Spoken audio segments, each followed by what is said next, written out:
Right, it gives me great pleasure to introduce episode 108, God's sake, of the Sussex by the Sea podcast, Fan Roundtable. And as we can see, there's more away fans here than home fans. That's the massive popularity of this podcast to the Hastings faithful. I think it's shown here. We have the wonderful Terry from Margate. Hi, Terry. Hiya. We've got Gabs from Enfield. They're doing reasonably well. We'll talk about that in a minute. And yeah, we certainly are. And we've got Stan here, Stan Lahood from Lewes, who does the wonderful magazine Lewes Clamour on the Lewes and all the stuff that goes on in the dripping pan. So thanks for coming on, Stan. Hello, thank you. Cheers. He's got great hair. For anyone that's listening to this on audio, he's got mad for it hair.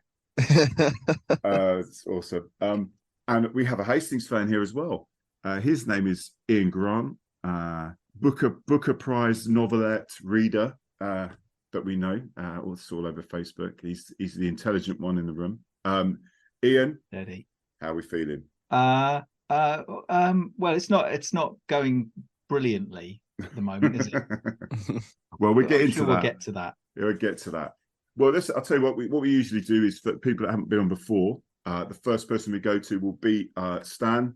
Stan, please, I'd love you to just tell the listeners or the watchers, just tell us about Lewes Clamour that you do every week for your lovely Lewes FC. Also, and have a little chat. Tell us about how you feel Lewes are doing this season. Okay, yeah. Hi, everybody.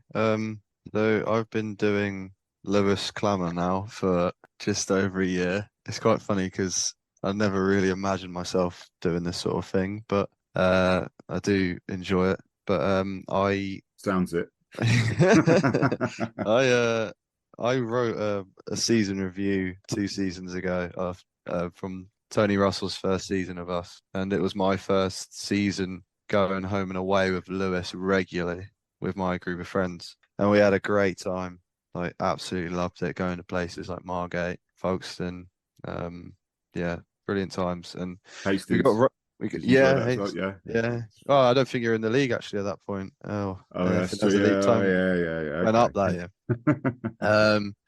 And we got written about a lot, and by Barry Collins, the supporters club, and on social media, people spoke about my group as well, because we all of a sudden these like young group of lads come to Lewes away. So I thought I'd write about it from our perspective, because I thought it's a bit funnier basically, and it kind of just took off. So I just made it a regular thing. Then I started doing videos. So I've been doing match day videos this season, which I've done Bognor away, I've done Kingstonian away. There's probably one more in there as well. Can't remember, but yeah, I wear a GoPro on my chest, and I get all the limbs in action basically, because I want it to be.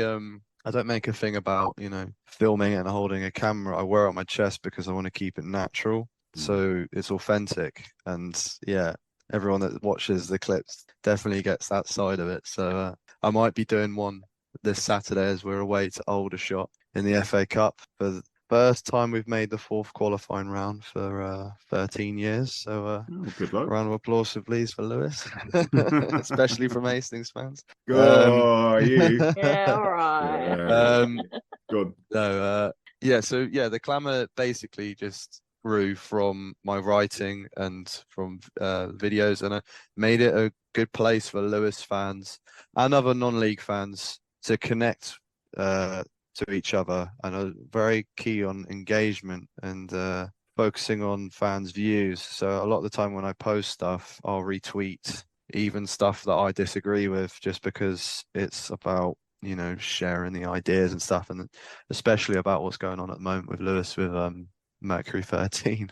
that's another whole other argument to be had. But what out of interest, because I know a little bit about it, but like most other fans are not going to know what is Mercury 13, and I know that they're trying to take over some part of the club, maybe just the women's part, or I don't know. What's the deal there? So before I get into this, if anyone from Lewes is watching this, don't go by what I say. because I might be wrong because there's so much to Oh this. dear. Okay. So I don't want to just give out any, false information. Your opinion, just your opinion. That's all. So Mercury 13 is a business group of Shady. I can't remember the name of the main person. Victoire. I can't remember her surname. Hang on. Victoire. Yeah, Okay. I think that's Okay. it. Enya Luca is one of the people as well. It's a bunch of people. Not Soros. Soros? No, sorry. No. Stop now. But yeah, they're looking to acquire 51% of the women's business within Lewes. So you've got separate businesses within the club. They're looking to acquire 51% of the women's. And yeah, so it kind of changes the whole fan ownership model. Yeah, how does that work? So because they're they're investing 51% into the women's side. The other business, Topco is what it's called, is the rest of the club. So with the men's, it's not really being affected. They will get some financial benefits, but the women's will mainly be getting it, basically, because it's 5.1 million that's coming into the women's side. And then, yeah, bits of it will roll over onto the men's as a result. But there's going to be like developments to the dripping pan, because I don't think they're going to be making back the money via attendances or anything like that. So yeah, not 5.1 million. No, definitely not. So a few seasons, maybe player sales as well. We've got people like Ollie Tanner that we're looking to get, something on return on in the future at some point. Who knows? But Ollie Tanner's playing for Cardiff, by the way, in case anybody didn't know. He's scored a cracking goal. Was it about a month ago, 6 weeks? Yeah, the one that the South Wales derby.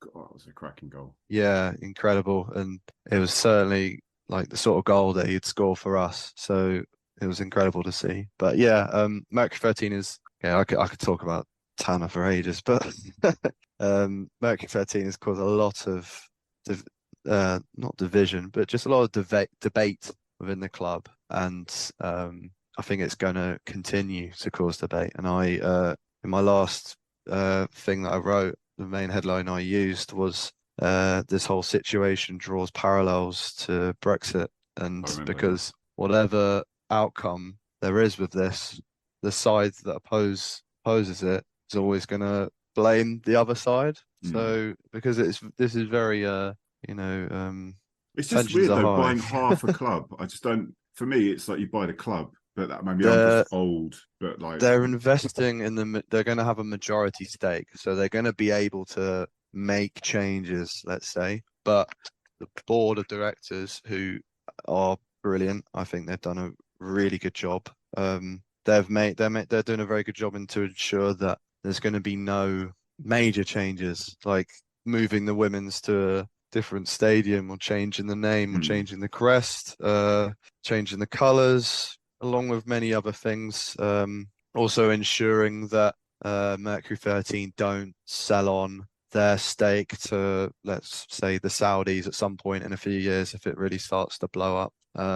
Lots of other things. But they get a lot of criticism for this. And who does Mercury 13? The directors do, because even though quite a lot of people are saying they've done a very good job, there's also a lot of angry people about this decision. But there's also a lot of these fans that were saying that we needed this investment a while ago. So this is why, when the investment comes in, they're saying, no, got to keep it the same. But, it's everyone's going to have opinions. And I don't disagree with any of the, the diehard fans that are, really against this at all, which is why I'm very much on the fence, because I really don't know what the right move in all of this is. So I'll just look at the positives and negatives of it. But I've got to make the vote soon. All Lewes owners have to make the vote. I think next can't week. get splinters forever. Can't get splinters forever, Stan. Exactly. So I've got to decide. But yeah, we'll see what happens. It's exciting times, that's for sure. It's definitely exciting.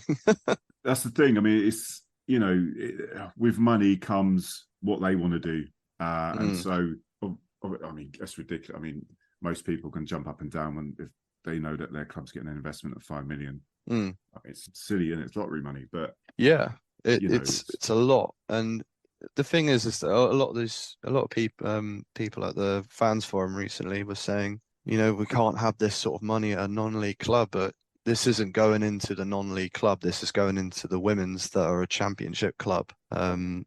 It's a whole different situation, So, it's just can't really compare the two. So, I guess we'll just see what happens. I think it's probably once it's all written down on paper what this is actually, because at the moment it seems a little bit kind of out, the club have done a very good job of putting out last couple of days. Barry Collins, who does the comms at the supporters club, who also writes match reports, very good match reports, he released positives and negatives of each scenario. So if we go with the investment or if we don't go with the investment, and it tries to lay it out as much as it can, basically. So it's not a done deal. No. Well, it's up to the owners to vote on it. And interestingly, at the town hall meeting about a month ago, they said even with a majority, it's going to have to be a significant majority for the owners, for the directors to not go ahead of it. But then they changed their minds so that if there is a small majority, they won't go ahead of it, basically. Okay. So it's. Yeah. And when is the vote? I don't know the date off the top of my head, but I think it's next week. So soon, it could be tomorrow, it could be in a few days. I need to check, but I'm pretty sure it's next week.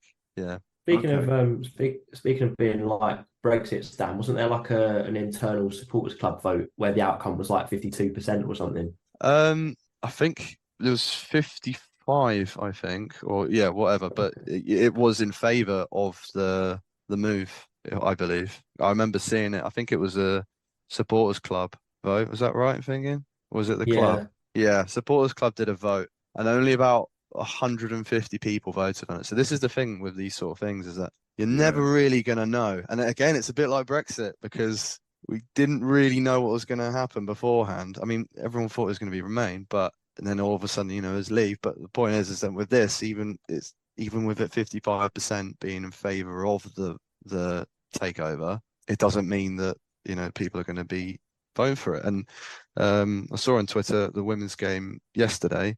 Some people are Chris Harris, who runs the old fanzine, and he's on Twitter as well. He's apparently spoke to a lot of people, and they said a lot of people are against it. So again, we'll see what happens on the day. Surprised that the directors had to pivot, though, from the sounds of it, from sort of requiring an overwhelming majority one way or the other. That does surprise me, especially because there's such an ethos at Lewes. I would have thought of direct democracy. Well, this is the thing. It might have just been a mistake, because it was a huge meeting and it was just one director saying, only if it's a significant majority will we reject this. I might need to just, again, have a look over and see what they're actually saying, but I'm pretty sure now that it's 50+% that it's binding. But guess we'll see.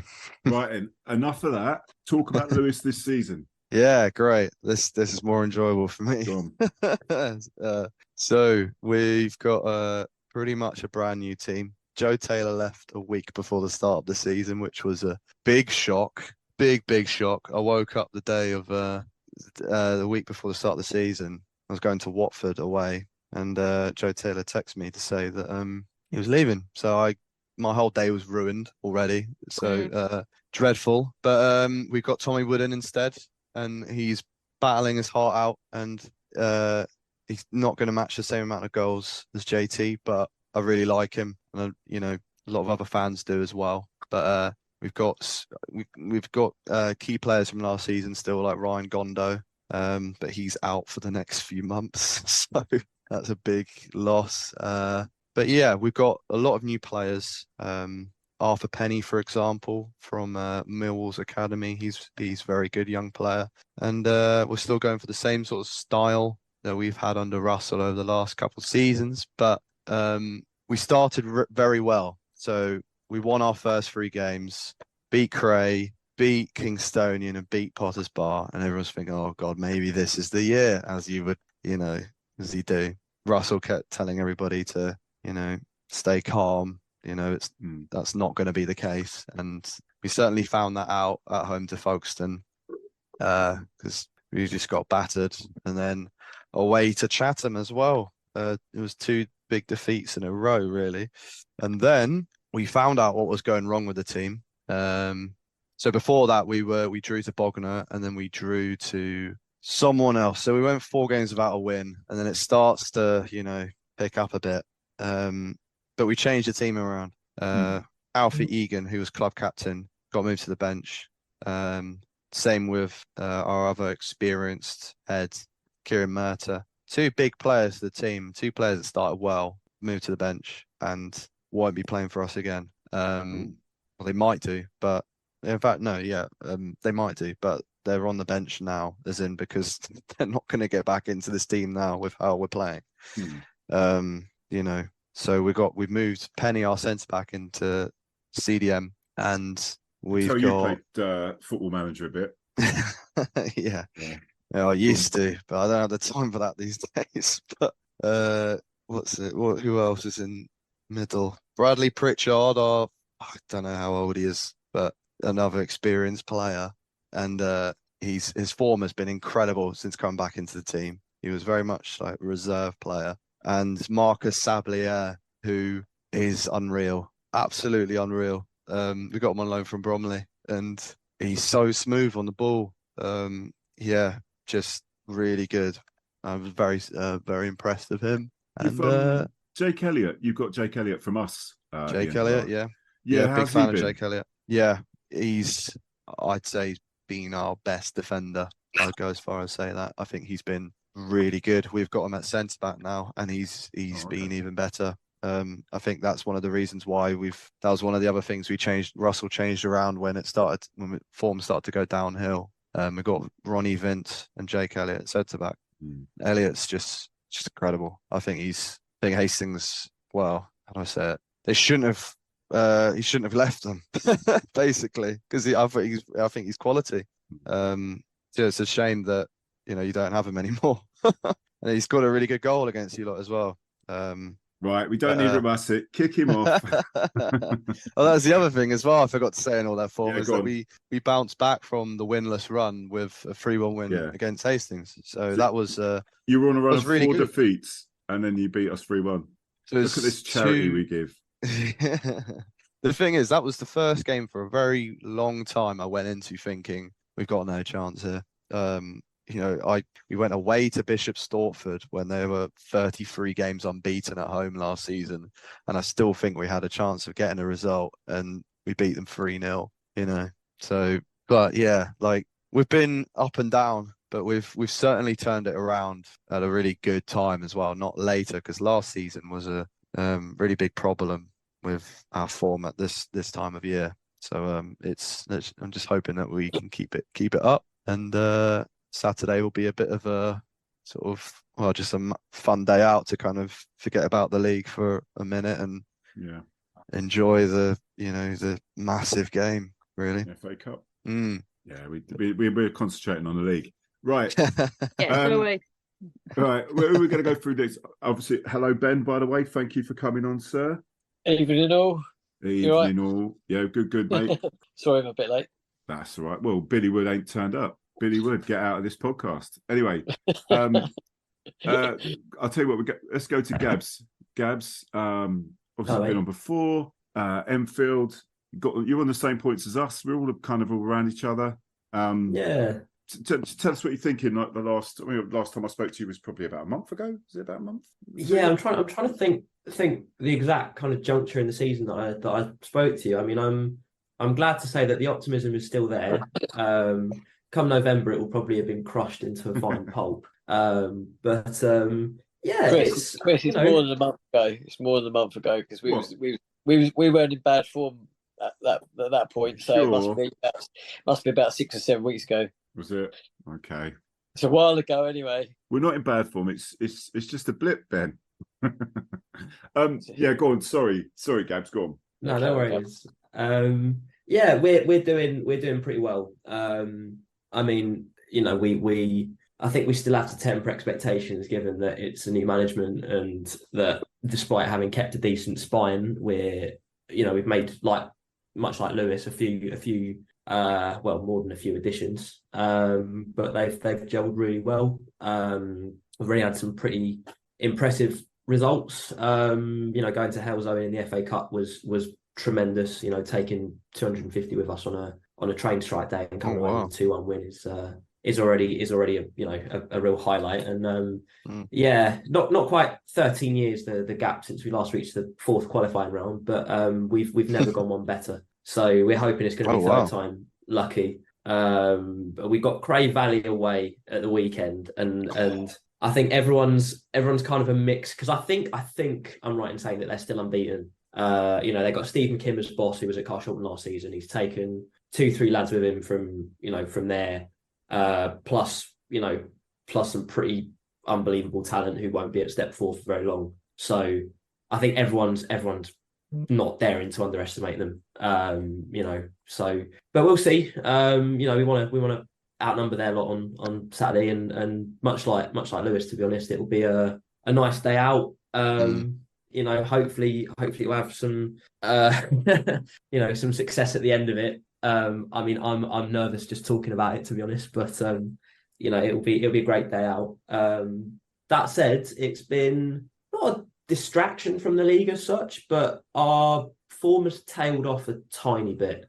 We were going great guns to start with. We won 4 of our first 4 and went to Folkestone away and won, and snuck a point somehow at Haringey with quite literally 10 fit players.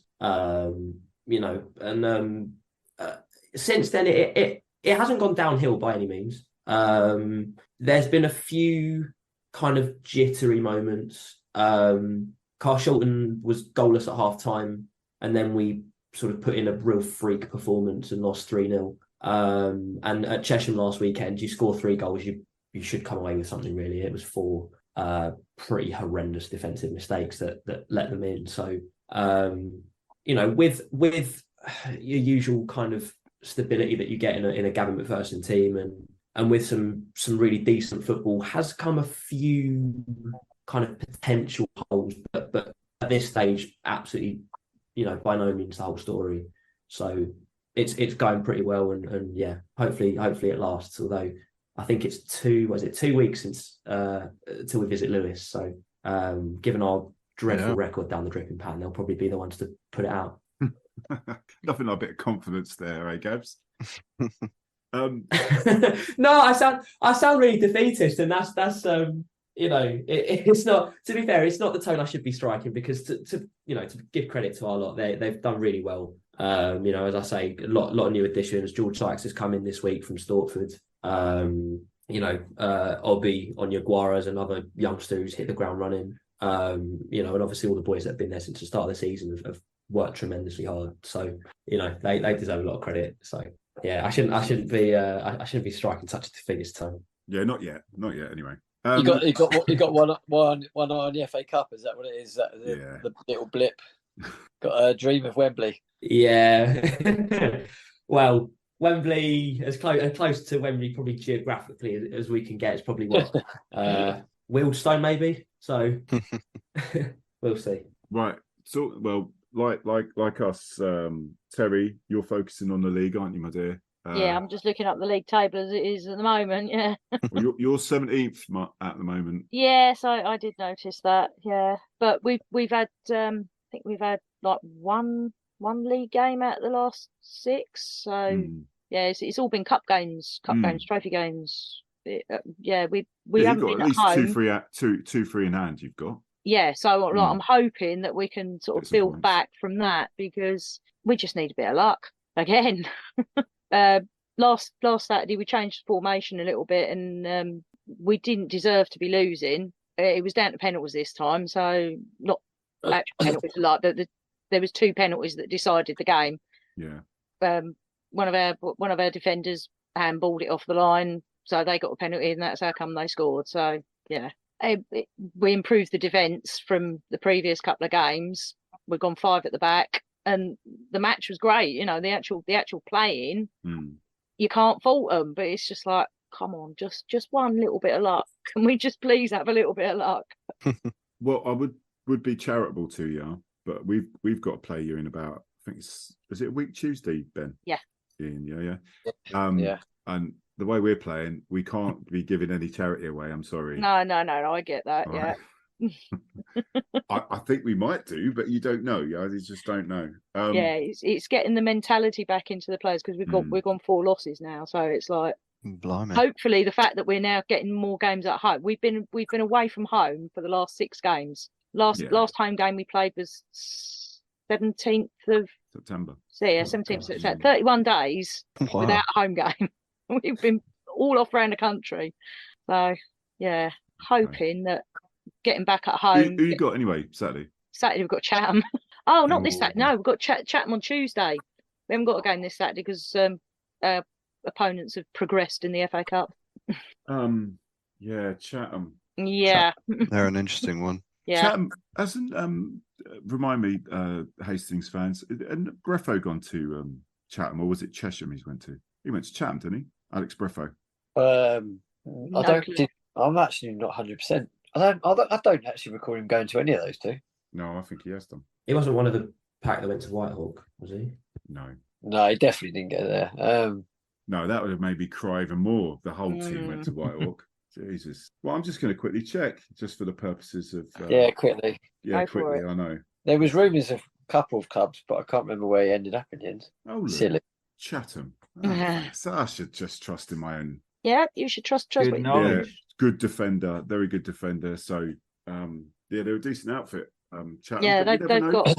Matty Bodkin's still playing for him, and he's I think he's just turned 40. The man's a machine. He can still carry on. Honestly, you wouldn't think it looking at him. I thought they were decent. I don't think they're going to win the league, though. I don't know if they're not top, are they, anymore? It's Hornchurch. Hornchurch. They're second. They were, when we played them, it was a very, well, actually, come to think of it, the only reason we didn't lose by more than 3-0 was because of Nathan Harvey, but our goalkeeper, actually, he deserves a mention from earlier. He's been outstanding. Gillingham signed him from us and then loaned him back to us. But yeah, Chatham, Nathan Harvey played for Chatham last season and scored a goal for them from a goal kick, I believe. But Chatham, they were strange because even though they had loads of clear-cut chances from us that we gifted to them, I didn't think they were, real good side. They weren't like the Worthing of a couple seasons ago or as solid as Bishop Stortford last season, as defensively sound. But then again, I'm sure some Chatham fans would be happy to disagree with me. And also, that's only one game, so yeah. Was that at Chatham? Was it? It was, yes, yeah. They just seem to blow really, really, really hot or cold. I think they dispense with you lot. I can't remember who else I think they didn't they go to Folkestone and take them apart? Yeah.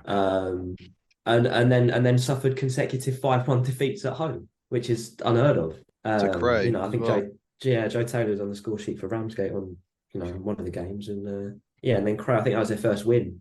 Might even have been their first goals. So it's it's a crazy run. I think I don't know. I can't really predict. I don't think anyone can predict, obviously, with certainty where they'll end up. But they seem a decent this league's just crazy league, isn't it? Yeah, it's you look at it and you go, oh yeah, and then when it comes to the day, it's just like, okay. It's going to be Hornchurch's year, though. I have to say, it's they're been about coming. due, aren't they? It's been coming. They've been on, but the last 10 years or so, Hornchurch have been due to go up. Last 2 playoff finals, they were the favourite, and they're on home soil. The first one, they shouldn't have even got there. Yeah. Was that when the one they kept you out? Yeah. Two goals in the final 4 minutes. Don't remind me. See, they pulled out the Velocity Cup today as well. So they've just got the league now.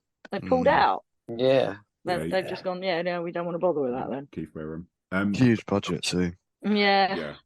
Probably one of the biggest. So I've heard. We got. Right then, so we're going to start talking about Hastings now, as it's my podcast. So we got Ben and Ian on. Billy Wood was going to join us. He's even messaged me just a minute ago, said he's going to come on, and he still hasn't. So I'll do about that. Ian, I'm going to say some stuff, but like yourself, what's your thoughts on how the season's kind of developing? Well, I suppose my take on it is that we probably weren't as brilliant as the results suggested earlier in the season, and the flip side of that is that I don't think we're as bad as the results suggest now. I think it's good to hear from supporters of other clubs, because I think you end up in a bit of a run and you sort of feel like you're the only club in the whole world that's sort of struggling a bit, and that it's it's the whole weight of all these results on your shoulders, and pretty much every club goes through runs of bad form in a season, and it's just how you react to that, really. And so far we haven't reacted very well, you have to say. But because we had a good start, because we got ahead of steam going earlier in the season, there's plenty of space to turn that round. It kind of feels like everybody's gone slightly hysterical, and I've been reading stuff about must-win games on Saturday and all that sort of thing, and you think, well, it's not, is it really? I mean, it would be a really good game to win, don't get me wrong, but it's not. We should win it. It sort of piles pressure on unnecessarily, I think, to kind of talk about must-win games at this point in the season when we're fifth or whatever. I think we're not. We're eighth. Well, we're eighth now, but I don't think the league really matters right now. When we're eighth, yeah. I think it's sort of. I kind of feel like it's at that point where what you want from within the squad is to find out who your leaders are, who the people are who set the standards, who don't tolerate sloppy performances like we have been putting in. Because we kind of look at if you look at the team we had last season and so on, not to make those comparisons, but you knew that if you drop below a certain level, Sam Adams is going to pin you against the dressing room wall, presumably, and tell you that that's not on. And equally, if you're kind of 2-0 down at half time, you know that Jack Dixon's going to snap into some serious tackles in the second half and maybe get himself sent off. But he's again. So you've got players in there who aren't going to just go. We've all got one of them players, haven't we? Well, the thing is, I don't. The question is whether we do have those players. I think at the moment. You need some people to kind of step up. I think there's some basics that we need to get back to. Some of the goals we've conceded have been really poor, and they're avoidable goals. And if you concede avoidable goals at bad times in games, then you sort of get what's coming to you. And if you look like the last two home games, the first goal we've conceded has been a really soft set piece goal, and in both games that's really hurt us. And those things should be avoidable. But yeah, I think, as I say, I think people get slightly hysterical, understandably, because it's an emotional game, Ian. You know what I'm like. Yeah, but it's understandable. But I think what you want is some cool, clear heads from the management and some leadership from within the squad. And if you get a couple of wins on the board, suddenly everybody's forgotten about it. If you don't, then it keeps on unraveling. But hopefully we can sort of draw a line under it and get ourselves sorted out. I do think it's worth pointing out that I would take, obviously there's lots of talks of budget cuts and so forth, but I would take where we are now versus where we were last season when we didn't know where we were going to be playing and you had the whole existence of the club up in the air. That hadn't come out yet, though. That's late November that came out. Yeah, okay, but we're sort of, so we're nearly at that point. You know what I mean? At that point, it's sort of like some bad results is it's neither here nor there against the whole existence of the football club. And so playing with a smaller budget and maybe struggling a bit more, I would absolutely take that versus the threat of playing in Eastbourne and maybe losing the club altogether. The only other thing I'll say is we had that open training session where we invited the supporters to come down and join in with training with the players. And that is when it's all gone to shit. That moment, every result, honestly, you can look at it. From there onwards, we've pretty much lost every game. So, don't involve the supporters in anything. That's the message. Yeah. Don't listen to us. I don't know. Ben, do you want to start or should I go? You go, because once I start, I won't stop, will I? Oh. Can't hurry up.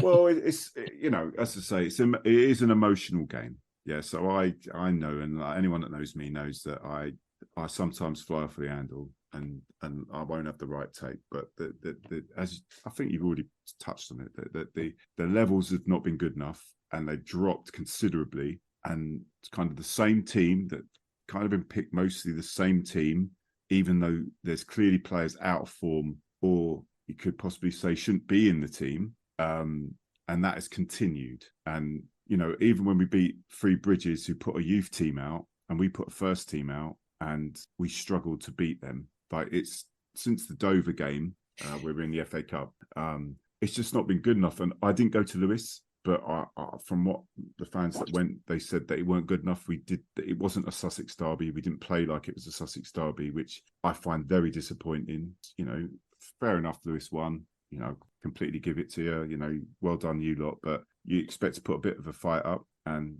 that clearly wasn't the case. From what I heard from my fellow fans, am I telling any lies here, Ben? Yeah, it was poor. Yeah, it's like you say, it didn't feel like a Sussex Cup game. There wasn't the flying tackles in like we've had in the past when the likes of Sammy and Dicko have been out there. Yeah, just it was quite flat. It was pretty lackluster in patches. They were so much better than us. Well, where do we start? Oh, actually, to be honest, Hornchurch on Tuesday, even though you disagree because you'd had about 10 points. No. Unbelievable slur against my good name.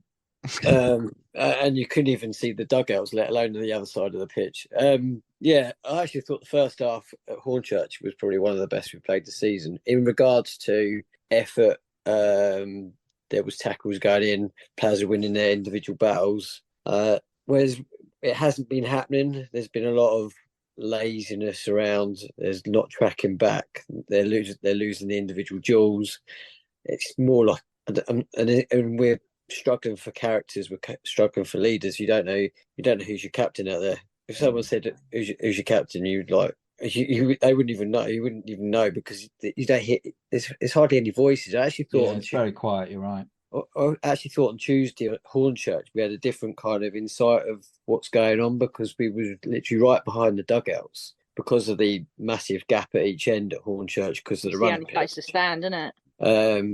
And to be honest, it was good timing because of what's been going on. It's nice to have seen like what the noise coming from the dugouts, what order they're going out to the players, who you can hear actually speaking on the pitch. So Tuesday was good for that. But I say first half was actually decent. We should have gone in 1-0. We went 1-0 up with 6 minutes to go before half time, and then they've equalised with 4 minutes to go before half time. So we barely celebrated the goal, and there was one in the back of the net equaliser. And then that was a case of trying to hold out for the first 10 minutes of the second half and see how it pans out, and then they scored within 2 minutes. So yeah, and then it was just kind of back to we did have a little bits of play, but otherwise they was worthy winners in the end. I wouldn't say that 4-1 was a fair result. I thought maybe a 3-1, maybe a 4-2 or something. But it was, they're so much better than what we are. But overall, it's been a bad run. It's not where we've been unlucky. We've deserved to lose games.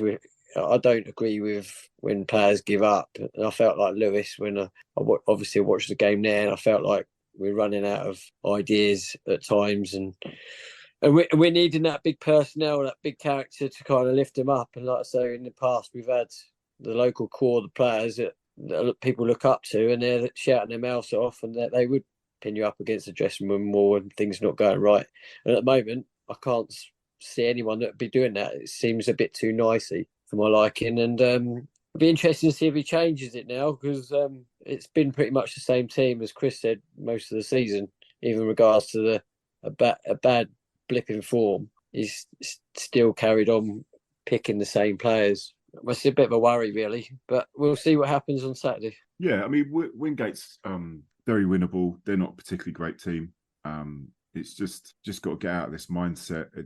And just raise our game. You know, it's there for you if you want it. Do you know what I mean? And I think you guys obviously are not Hastings fans. You might not understand. It's just like we've been spoilt, particularly last 6-7 years, where there's certain things that were always done. Yeah, and we might get beat, but we never put in half an effort. You know what I mean, it was always 110%. And just the lack of that for the last 9-10 games. I mean, I might be getting that wrong. It's only a few. I mean, I would definitely say the first half against Kingstonian last week? Last week, wasn't it? That's the worst I've seen for a very long time. It was just so flat, so kind of just flat. I mean, there was nothing there really. And that's is there any risk of a relegation battle? I hope not, because we're going to get 3 points on Saturday. I mean,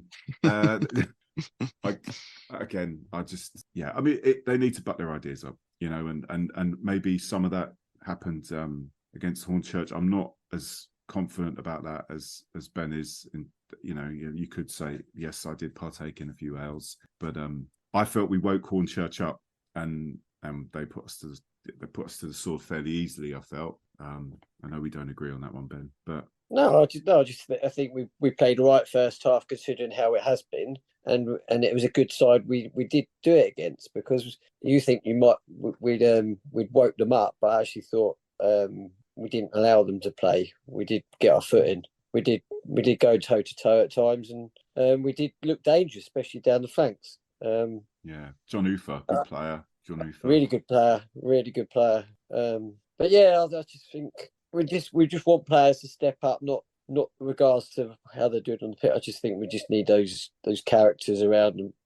There's not really anyone that we can really look up to, is there? We're not used to what we've had in the past, so we're kind of struggling in a way. I think Adam Lovett's been really good since he's come in. I think he was probably our best player actually on Tuesday night in the middle there, and I think he was good at Lewes as well. And I'm not gonna sit here and slaughter the team and things like that, because I'm as supportive as what anybody else is. I'm basing things on quite a few games now. It's not just a one-off.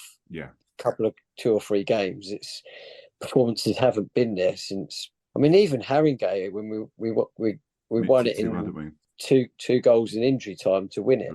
The first half was pretty flat, and then obviously was goal down, and that was obviously a big buzz. Obviously, when you score 2 goals in injury time, it's great, isn't it? But I just don't think the performances have been there. And Lewes was probably up to Lewes. We hadn't really played anybody. We've probably expected to beat the teams around nearer the bottom, like the Cray. We beat Cray at home 3-0, which is quite comfortable. Who was the other one we beat 3-0? Two wins in 3 days, wasn't it? But can't remember now. But I know Concord Rangers or something. Concord, yeah. We said we had 2 consecutive 3-0s. It looked all right. It was, like I say, we expected to beat those. But then Lewes was the first real test for me, and they was pretty convincing. And like Stan said, they was on the back of a bit of bad form going into that, and yet they was convincing that night. And it was a shame, because obviously it was a Sussex derby, and that's when you want the characters to come and win your battles and stuff, and we was way off. And then obviously Hornchurch was a big test on Tuesday, and obviously it was a 4-1, but we put up a fight first half, but then it was convincing the second half. So Saturday's a different kettle of fish altogether now, isn't it? That's why I see when I say it is probably on the context of the last 6 or 7 weeks, it probably is actually a must-win game, because we're waiting for this response now, and we've been waiting for quite a few weeks, forgetting the Sussex Cup game. But it's a reaction now. You want to see who's up for the fight and who's not, and he's got to change things accordingly if he sees it, and that's what we want as fans as well. And you wouldn't mind, but the manager has said, he wants to see a response. That they're playing, the effort levels are down and all this, and you keep saying that this for a number of weeks, and when it doesn't happen, it's like, come on, like something's got to kick in here. I think that's right. Come the end of the game on Tuesday, get David on the pitch. David Femi, 3 points. Sorry, go on, carry on, Ben. In regards to the attitude at the end on Tuesday, they did look gutted. I mean, I wasn't too pleased with a couple of issues with a couple of players, but particularly one anyway. I won't name, but we know who it is. And we're not going to come up on the slaughter. So, but it's just, it felt a bit half-hearted regards to, like, they appreciate. I'm quite a one of, I don't like the high fives and stuff and things like that. I expect that maybe on a big win and things like that. don't need to see it every game. I just got quite an applause from a distance and go and do your warm down sort of thing. And then, but it just seemed they come over. It was a bit half-hearted, a bit gutted, and just get on with it. Roll your sleeves up and get on with it next game. That's the reaction's key now. Yeah. And Saturday it is a big game. Saturday is a big game. I think it could be I'm not going to say make or break or things like that. I don't think about things like that, but I think it's in the context of the last 6 or 7 weeks. I think Saturday's huge. We need to put a performance in, don't we? Basically, yeah. There's been a lot. There needs to be a performance. Needs to be a response. I mean, part of it is, we've brought in an entire squad of players and sort of forging that into anything coherent. That it's great when it's going well because everybody wants to play when it's going. Everybody wants the ball when it's going well. Everybody wants to make a brave pass when it's going well, and then when it stops going well, you suddenly. You don't have that sort of team spirit to fall back on because it's just a bunch of blokes you've brought in. And, that's going to take a minute to come to, you kind of hope it will come together, but it's going to take a minute. And that's where you need those big personalities in there somewhere to smash it all together into something coherent. That's what it looked like when you look over to the warm down on Tuesday night and they're all pointing at each other and having a word with each other and things like that. And it's like when it's going well, you don't have that.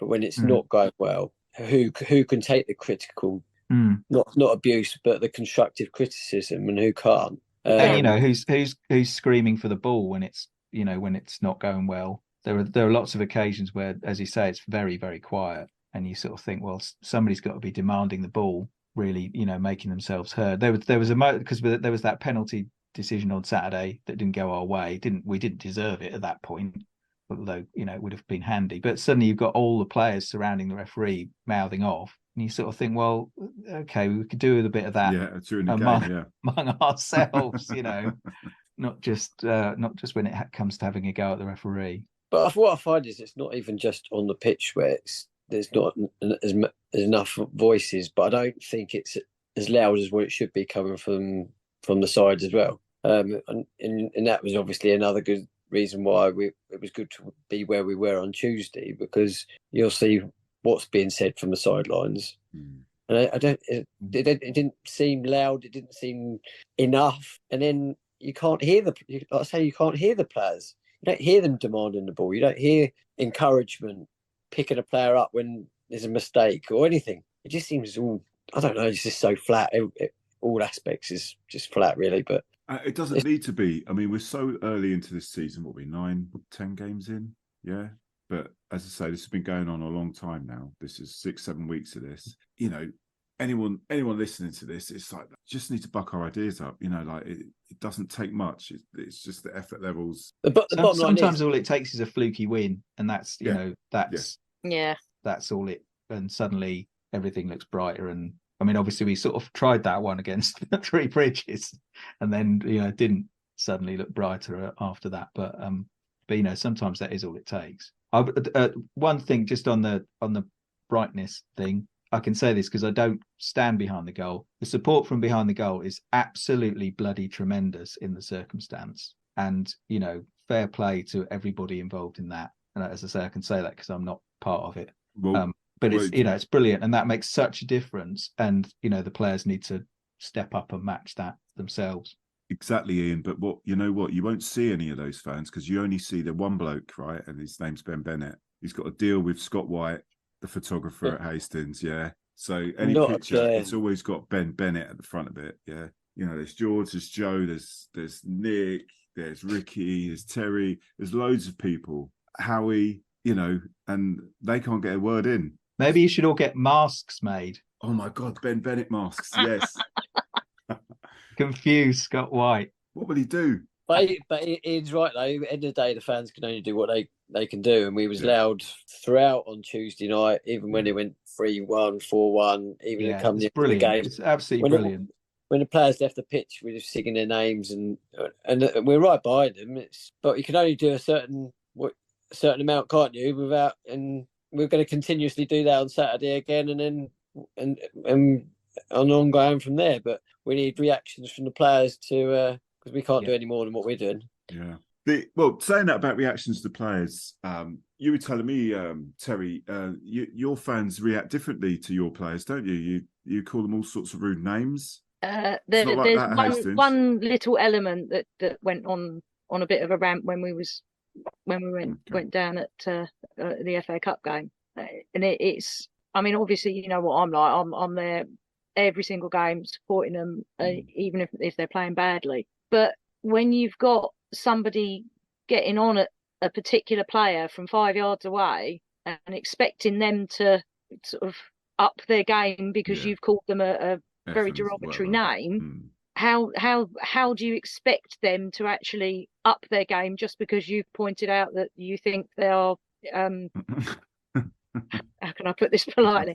If you're going to call a player a see you next Tuesday and tell him you've paid your effing money and he wants to get on and he should be doing this, he should be doing that, that's not encouraging him to actually up his game. And that's what we had. That this one particular group, and they're getting on the players' backs personally. It's like, get behind the whole team and encourage them, and they might actually up their game because that's what they need to hear. Yeah, it's not constructive. No, I mean it's obviously a natural reality. We had, not to the same extent, but we had obviously similar emotion towards the back end of last season when our form dived off a cliff. But you can't. I mean, what else do you expect to happen? I mean, it always surprises me it happens at our level as well, because the amount of times you'll get players going into the bar, with the fans after a game, and just the embarrassment surely that you'd feel. From brushing shoulders with them, having 45 minutes earlier called them all things under the sun. It's it's not ideal. It's not like he's going to go, as I was saying to you earlier, it's not like he's going to go, oh yeah, hang on a minute, I realise I'm not putting the effort I should obviously up my game and improve. It's you're going to get into the poor bloke's head, That doesn't happen at Hastings. Well, not anywhere else. It was just these two particular that they've been drinking all the way down on the coach. It'd taken us like 3 hours to get there, kind of thing, and they carried on in the bar. When they got there, they thought their opinion counted more than anybody else's, and they made it plain to this particular player. And I don't think they did us any favours. Margate Ultras, that's what it is. Right in. Anything else we want to talk about here? Besides the fact that don't worry about being the most charitable team in the league, because speaking of Haringey, they've given away, I think, 13 goals past the 80th minute. So if you're ever down in that sense and thinking you're the most charitable team in the league, that will take some beating. Ouch. Yeah, I mean, I'm not too surprised about Dulwich being down there and Potter's Bar, because I heard the season before that Potter's Bar had their wage bill cut considerably. We've just got one of their midfielders. Oh yeah, Riddell, I think his name is. Oh, Riddell Gordon. That's him. Yeah. I never remember their first names. Oh, Gab, you're a font of knowledge, you are, mate. Yeah, Riddell. He because where Monts got injured early in the season, we needed to get another midfielder in. Apparently, they were trying to get hold of this Riddell chap as well. And he's come in and he's looking pretty sprite. So yeah. But I've only had him in for the one game, Yeah, he's not a bad player. They're a weird club, though. They've gone through already this season. They've gone through a whole kind of 2-3 squads worth of players. They do good burgers down there, though. They do.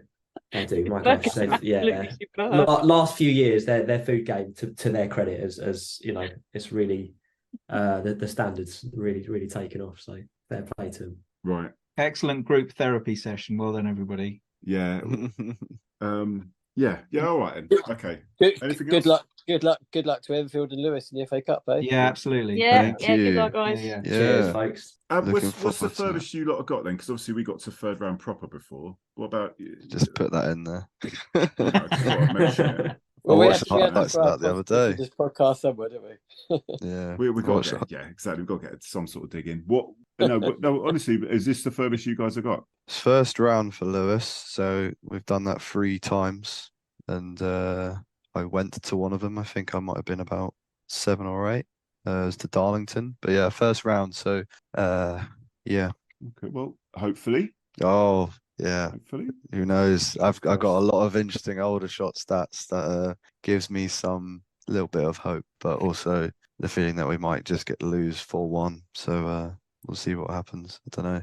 Aldershot, I've been to their ground in the 80s, and it was an absolute shithole. It hasn't changed. Aldershot. Oh, is it not? Yeah, Aldershot Sunderland. I went with my old man, and and I think it was raining. The roof needs something to be designed. Yep. Don't. If it's raining, you're in trouble. Yeah.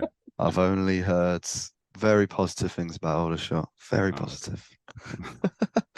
How many do you think you'll take down there Saturday? Oh, I think 200 would be great. But I think it'll be about 150. But that's still really good for our away support. It's built over the last couple of seasons. I think there's definitely other teams. Obviously, they've got better away sports than us in the league. But one of my aims with doing all this Lewes Clamour stuff has been to build the away support, and it's been building. I mean, Margate away last season, incredible, absolutely incredible. That was like 80 to 90 of us. As the year before was about 20 or 30. So yeah, but yeah, Aldershot will be huge noise, and don't think we can drink in the stands, which is a big shame. That was a bit annoying to find out about that. Yeah, so we've got to be in the bar, but yeah, I just want to be there. I've been thinking about it non-stop all week, and yeah, I can't wait. I cannot wait. I'm sure there'll be a little hip flask tucked in your jacket pocket or something. Oh yeah. Lucasade sport bottles. Yeah. Capri Sun. That's what I used to use when I was younger. That's a great shout. Yeah. Yeah. The thing is, Coke bottles. It's so very good. Coke bottles with your vodka or your JD and your rum or whatever in it. They don't know, do they? I was gonna say, if it's difficult enough to pierce a Capri Sun, how the hell do you get anything in it? I know. I don't know how we did it. I think last time I did it, I must have been about. That's amazing. Yes, 16, 17. Where there's a will, there's a way.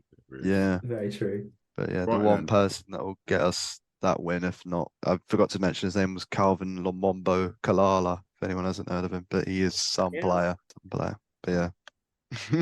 Well, the best of luck to you. The best of luck to Enfield. Gabs, Terry, Ian, Stan, Ben, take care and see you at the game. Cheers, lads. Cheers. Cheers. All the best. Thank you. That we stand on for.